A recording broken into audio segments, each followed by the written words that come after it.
You want me to look at you or look at whatever you feel? Whatever you feel. I'll do a little bit of editing. Okay. But if you want to, I'll be looking at you. Okay. So I'm here. Well, I'll look there sometime. Okay. So I'm here with Dr.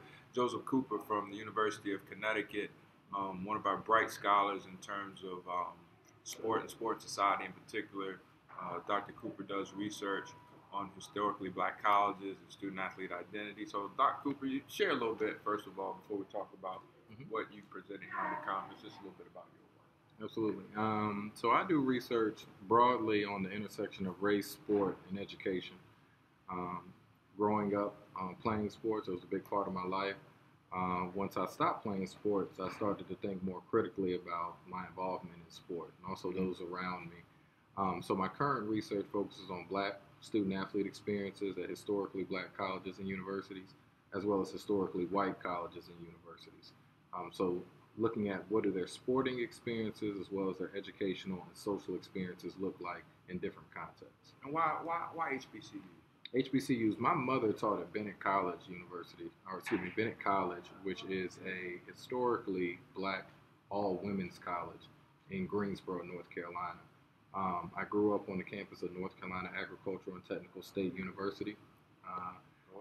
Go Aggies, Aggie Pride. And so a lot of my early socialization and even the church that I grew up in, Shiloh Baptist Church in Greensboro, was very much immersed in the HBCU culture. I can remember going to A&T homecomings, going to Aggie Eagle Classics in North Carolina, in Greensboro. A lot of my babysitters were my mother's students at Bennett College. So I had an affinity for the HBCU culture at a very early age. I ended up going to the University of North Carolina at Chapel Hill primarily because financially it was a better situation for me. And it was a great public institution, and I also had aspirations of playing basketball at that time.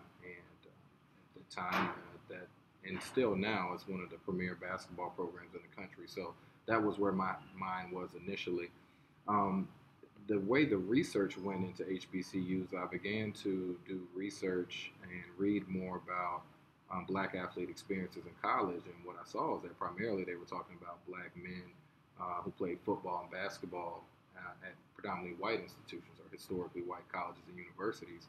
And a lot of the challenges they faced were social isolation, racial discrimination, kind of marginalization. And I thought to myself, well, that's in contrast to the vibrant energy I saw at HBCUs. And my brother went to North Carolina Central University. My best friend at the time was at Johnson C. Smith University, which is another HBCU in Charlotte, North Carolina. So I had friends and I had experiences at HBCUs that was much different than what I was reading in the literature. And I couldn't find any literature on black athletes, student athletes' experiences at HBCUs. So I felt it was important to provide an outlet for their voices to be heard. It's not that those voices didn't exist, because those voices have always been there. And much of the previous research is more historical overview of HBCUs, but there wasn't any contemporary literature capturing their voices and talking about their experiences in the 21st century at HBCU.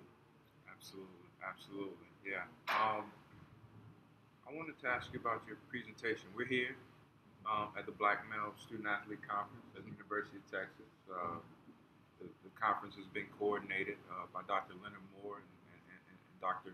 Lewis Harrison. It's been a phenomenal. Absolutely. Phenomenal. I don't even know if there's a word to describe. Right.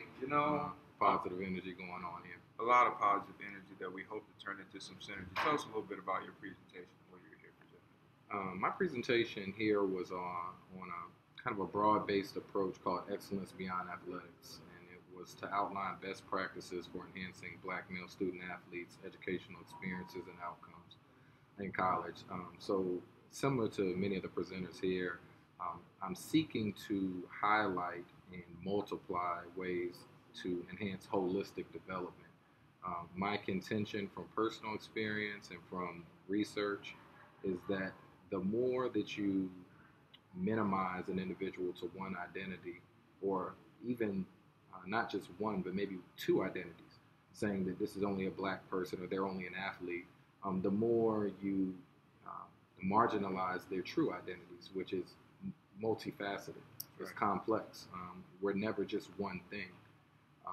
And so what I've tried to do is to create programs. So at the University of Connecticut, we created a program called Collective Uplift, and it's with a group of black male student athletes, and we talk about positive social engagement. We talk about academic achievement, career aspirations within and beyond athletics. We talk about effective time management skills, and we also obviously I put into practice active mentoring. And the big piece with active mentoring is developing the relationship, getting to know them. So I may know research, I may know my lived experience, but I need to know who they are. How did they end up at UConn? And what are the best ways that I can help support them at the institution? So what I try to do is allow them to understand that they have a unique or multiple unique purposes in life, and they have unique opportunities at the institution. But a lot of it is the mindset. It's only an opportunity if you perceive it as one, right? And if you're able to capitalize on it. We talked a little bit earlier about one of the definitions of success is preparation meeting opportunity. Absolutely. Well, both of those components have to be there. It has to be adequate preparation, and it has to be an adequate opportunity in order for success to be manifested. Absolutely. That's fascinating research on a lot of different levels. Especially with a lot of the controversies that we have going on in sports today, both in college and professional sports. You would think that a lot of athletes only have one identity, like you said, at most, or two identities. But it's a multifaceted piece. Let me ask you a question. What to you? What issue that's going on in college sports right now is probably most near and dear to your heart? Probably the most near and dear, because it happened at my alma mater, was the academic. I want to use my words carefully here because they call it a scandal. And I don't think it's a scandal. I think what happened at the University of North Carolina at Chapel Hill in terms of student athletes being placed in courses where they did minimal work or having their grades changed, it's reflective of a societal problem that we have. And it's this underemphasis on education and on certain groups of people. And we talked about it earlier in the panel session. It's this idea that, we would knowingly bring any individuals, but we know that black males are overrepresented in football and men's basketball. And it's almost like we disregard their academic preparation. And we have support systems that are well-intentioned in the sense that they're trying to help the students matriculate.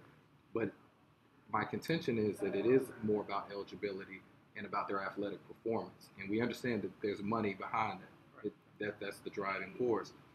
The problem is, to me, is that if you really care about their education and developing them holistically, you would have policies in place to facilitate their academic achievement and their development, even if it meant them not playing the sport, right? You would still have financial support for them to attend the institution or provide the support services necessary.